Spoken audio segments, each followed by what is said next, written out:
Many of you may use CV Search, and this is a facility to search a database of CVs from all sorts of sources where people are posting their CV online on job boards, and they're hoovered up and put in one place.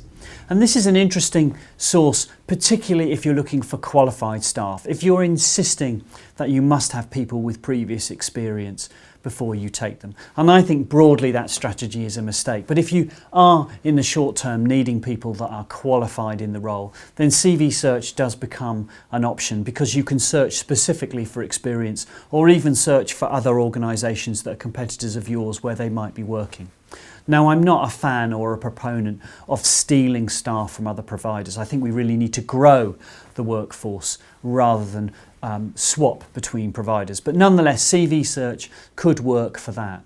But it is time consuming, can work out quite expensive, and can be quite frustrating because of the targeting, because you're searching for keywords in a CV, and that can be frustrating. Care does bring up all sorts of different CVs that are unrelated to frontline care roles.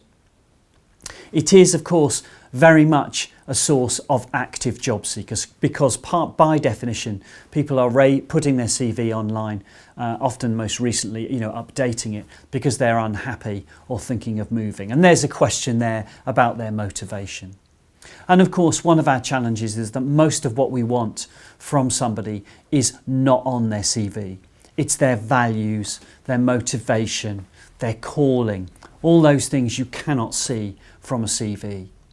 And often we find people that already work in a paid care role, very similar to the one you're recruiting to, can bring bad habits or can be quite jaundiced about frontline care. It does not mean because they've done the job already that they're the right people for you. I think one of the side benefits of using CV Search, or keeping an eye on it at least, is that you can find your own staff that are unhappy and that have put their CV online recently. And potentially, if you spot that early, you can go and do something about it and stop them leaving.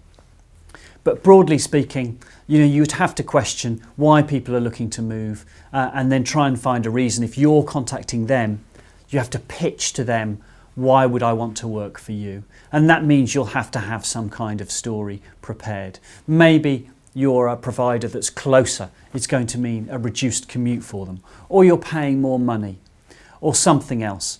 But you need to remember you're contacting those people rather than them approaching you. So you need to have your pitch ready.